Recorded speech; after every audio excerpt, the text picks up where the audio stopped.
नमस्ते दोस्तों, मेरे चैनल में आप सबका स्वागत है।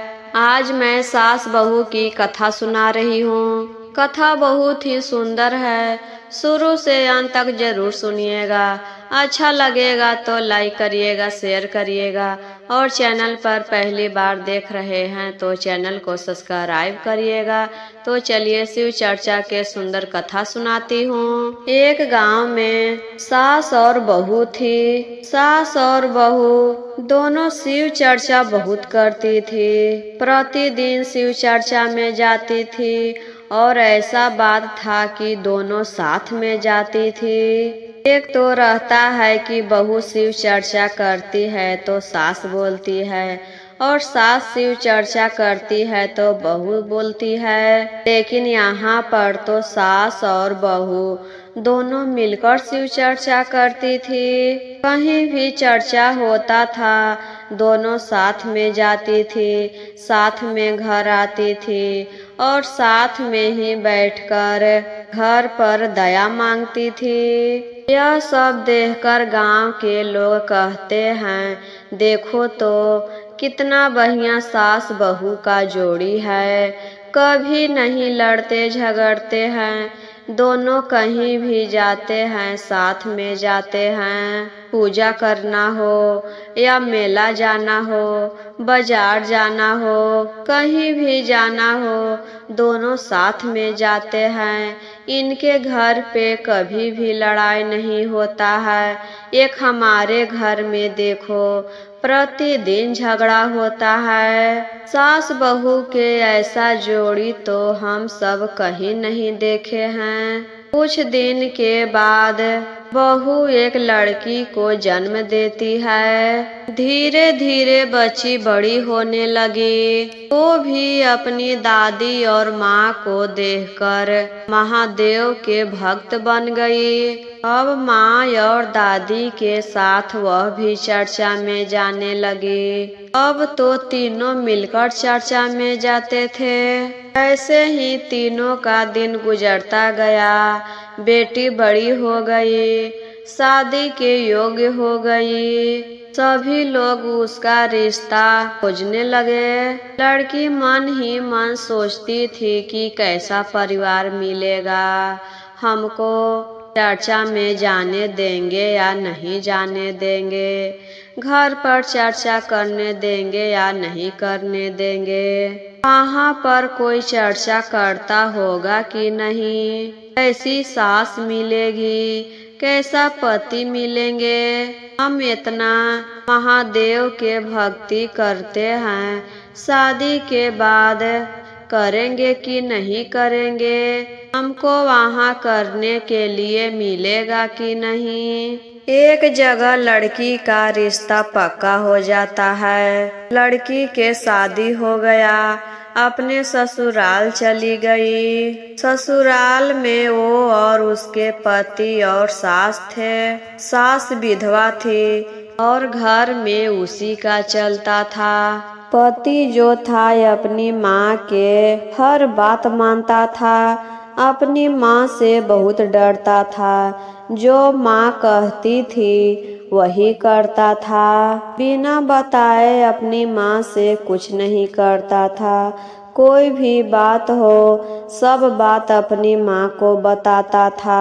जब नहीं बताता था तो माँ बहुत डांटती थी। इसी चलते बेचारा हर बात बताता था। जब वहाँ लड़की गई तो अपनी सास को देखकर वह भी डरने लगी, क्योंकि सास बहुत तगड़ी थी, बहुत गुस्से वाली थी। अपनी सास के चलते वह चर्चा में नहीं जाती थी। घर पर भी चोरी छुप के दया मांगती थी। जब सास देख लेती थी तो बहुत बोलती थी, ये क्या करती हो, डाइन लेखा बैठ जाती है और अपने आप से बोलने लगती है, तुम डाइन हो, मेरे घर में ये सब नहीं चलेगा। अगर तुमको यह सब करना है तो मेरे घर से निकल जाओ। लेकिन बहू नहीं मानती है। चोरी छुप के वह जब भी समय मिलता था दया मांग लेती थी। मन ही मन नमः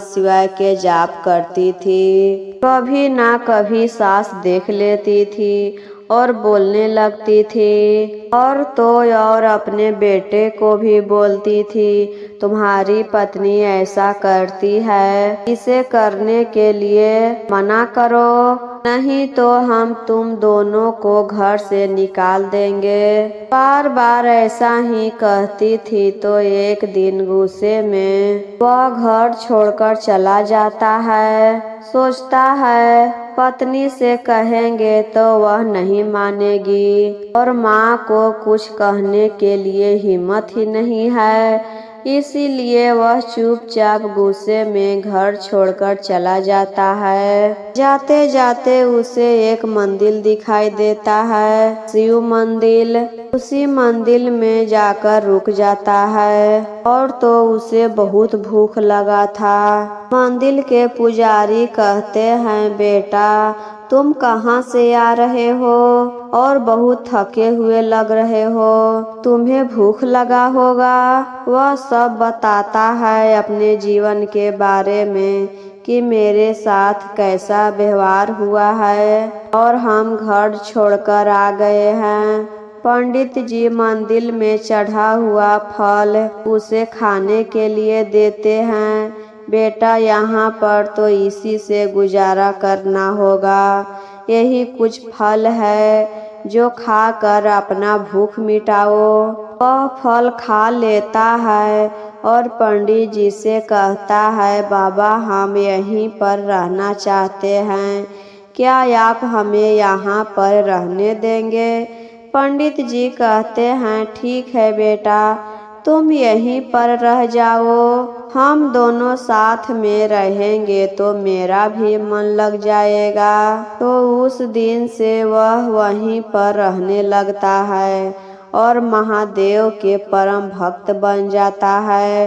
रोज प्रतिदिन सुबह उठकर नहा धोकर महादेव के पूजा अर्चना करता है, उसके बाद ही कुछ खाता है। रोज ऐसे ही करने लगा और इधर उसका माँ अपनी बहू को बुरा भला सुनाती है, तुम कुलच्छनी हो, डाइन हो, तुम्हारे चलते मेरा बेटा घर छोड़कर चला गया, पता नहीं कहाँ होगा, किस हाल में होगा, कुछ खाया होगा या नहीं खाया होगा। मेरा बेटा घर छोड़कर चला गया तो तुम यहाँ क्या कर रही हो, तुम भी घर छोड़कर क्यों नहीं चली जाती हो। फिर भी बेचारी घर छोड़कर नहीं जाती है। दूसरे दिन उसके घर में दही था, वही दही मटका में लेकर सर पर रख लेती है और गांव में निकल जाती है। दही ले लो दही, मीठा मीठा दही, जो खाए मन खुश हो जाए। सोचती है कि गांव में घूमकर दही बेचेंगे तो कहीं मेरे पति होंगे तो वह मिल जाएंगे और इसी बहाने दही भी बिक जाएगा। ऐसे ही दही बेचते बेचते वही मंदिर के पास पहुंच जाती है। तभी उसका पति बाहर निकलता है और कहता है कि हाँ दही हम लेंगे, कैसे किलो है दही। वह तो अपने पति को देखकर पहचान लेती है, लेकिन पति उसे नहीं पहचानता है, क्योंकि पहले के युग में तो घूंघट में शादी होता था। अब वह अपनी पत्नी का चेहरा नहीं देखा था, लेकिन लड़की तो घूंघट में थी। वह जैसे तैसे करके अपने पति का चेहरा देख ली थी और जब ससुराल में आई तो माँ दोनों को साथ में नहीं रहने दी। इसी चलते पति अपने पत्नी को नहीं पहचाना, लेकिन लड़की पहचान गई कि यही मेरा पति है। लड़की कहती है कि दही आपको खाना है तो खा लीजिए, हम आज पैसा नहीं लेंगे, एक दिन आप चख कर देखिए कैसा है दही। बाद में सब पैसा दे दीजिएगा। तब वह दही ले लेता है और वह घर चली आती है। घर आने के बाद सास कहती है, सारा दही का हो गया, किसको दे आई और पैसा कहाँ है? बहू कहती है, माँ जी, हम दही बेचने गए हैं। जो आदमी दही खरीदे हैं वह कहे हैं कि महीना में हम एक बार सब पैसा जोड़कर दे देंगे। फिर दूसरा दिन दही बेचने जाती है और वही मंदिर के पास जाती है। दही ले लो दही, मीठा मीठा दही। यह सुनकर वह बाहर आता है और कहता है, हाँ हमें दही चाहिए, दे दो दही। दही ले लेता है और कहता है, कितना पैसा हुआ?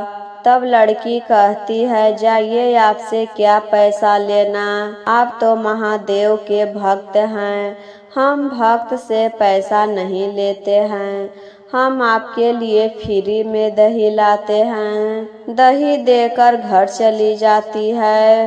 रोज का उसका यही काम था, सुबह उठकर दही लेकर निकल जाती थी, दही देकर आती थी। जब 1 महीना हो गया तो सास कहती है, अब 1 महीना हो गया, दही का पैसा कहाँ है, कितना पैसा हुआ?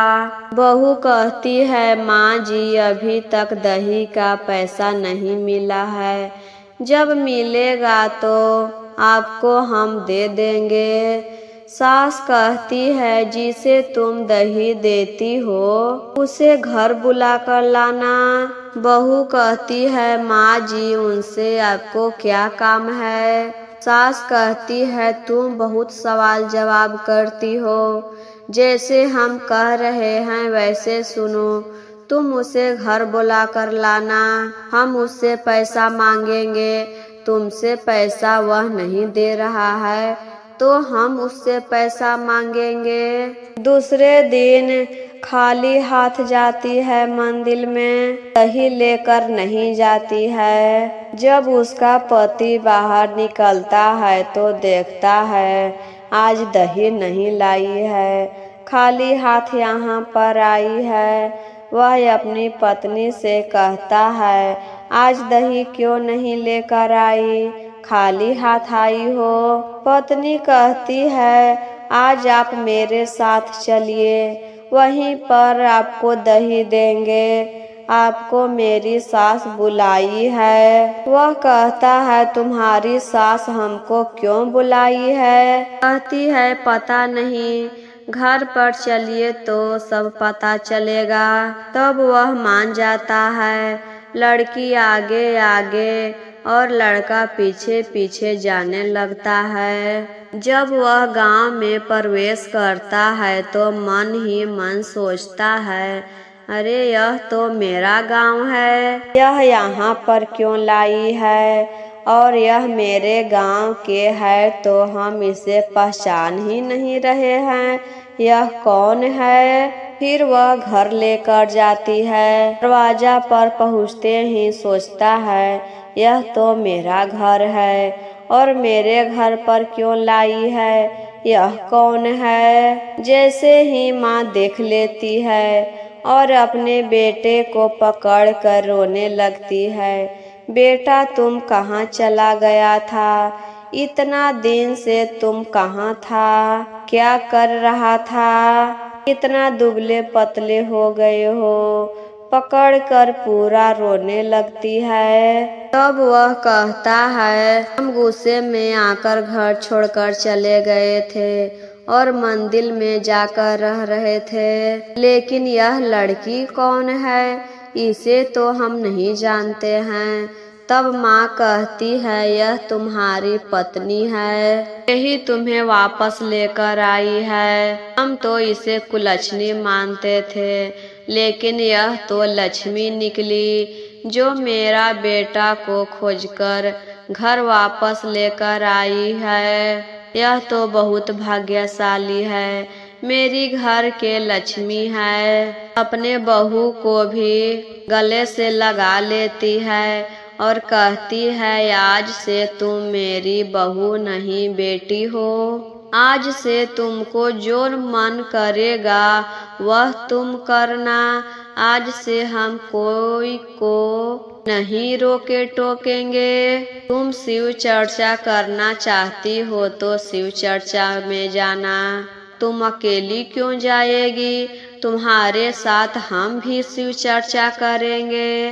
तो सास भी अपना नाम घोषणा करवा लेती है चर्चा में जाकर। बहू तो चर्चा पहले से करती थी और उसका बेटा भी मंदिर में रहकर वह भी महादेव के भक्त बन गया था। तो उस दिन से तीनों मिलकर चर्चा में जाने लगे और तीनों मिलकर कहने लगे। तो एक बार प्रेम से बोलिए, जय महादेव, हर हर महादेव।